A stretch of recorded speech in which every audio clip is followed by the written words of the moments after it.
Well, good evening to you, ladies and gentlemen. This is Scott Mandy coming to you from my home here in Columbus. I want to thank all my loyal viewers out there for watching me here tonight.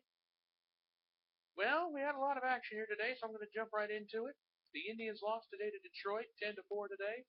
The Reds came home winner against the Blue Jays today. Congrats to them as well. The United States almost shocked the world by beating Portugal today. I didn't see the game because I was zonked out sleeping.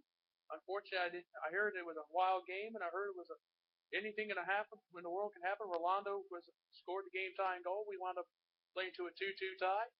We still have a chance, however, to go to the next round of the World Cup if we tie with Germany or if we beat them.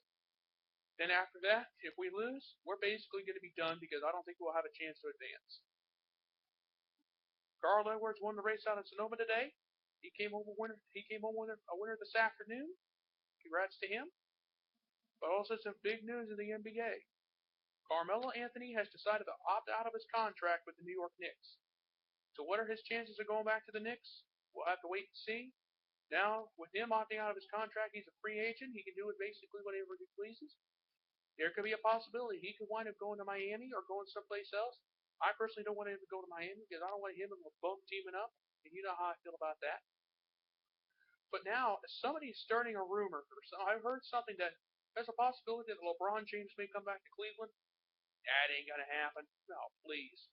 LeBron come back to Cleveland? He would not. They would boo him out of. They would boo him out of the city so bad they want his head.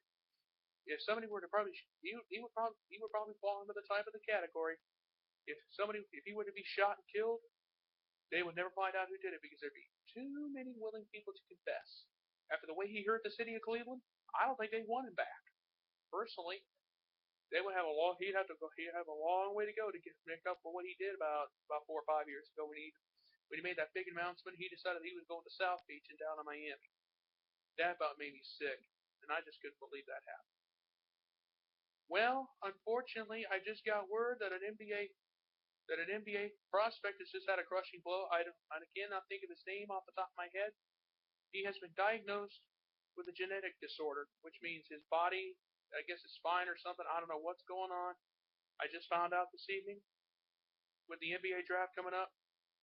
It looks like his basketball days are over because of his health issues, and we'll have to find out. We'll have to wait and see. My prayers go out to him, and unfortunately, he won't be able to play ball anymore because I guess he's had some.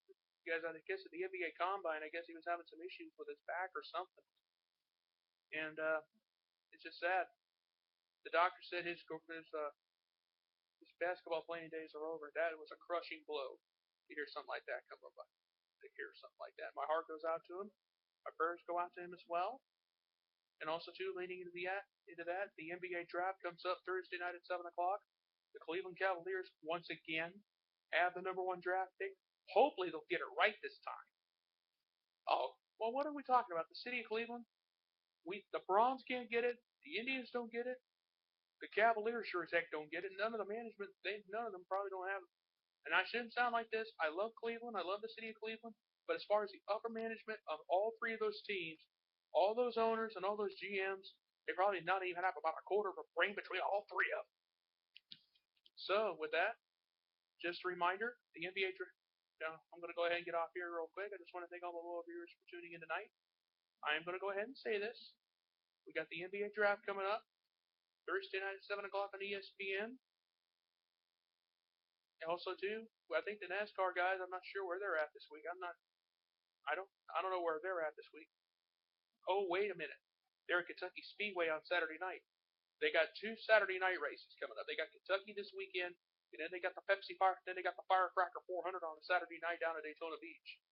Those would be 2 races that I would love to see. So with that in mind, we have the draft on Thursday. We have the NASCAR guys in action on Saturday night. We'll have plenty of baseball action coming up here as well, since the Major League Baseball season is now getting the full swing. I think the Tigers are now back in first place in the Central Division. That's more like it. I can't, because the Royals being in first place in the Central. I knew that wasn't gonna last long. So with that in mind, just a reminder: we have the draft on Thursday. We have the NASCAR guys in action on Saturday night. I just want to thank all my loyal viewers. I will be back here probably Wednesday night or Thursday. Then I'll probably be back Wednesday night before the draft, and I'll probably be back Thursday after the draft to see how everything goes. We'll see who gets the number 1 the number one draft pick on Thursday night. So I will be back Wednesday, the night before the draft, and then I'll be back Thursday after the first round of the draft to see how everything goes. So I just want to thank all my loyal viewers. Until then, till Wednesday night, this is Scott Manning saying good night, good luck, and thank you. I thank you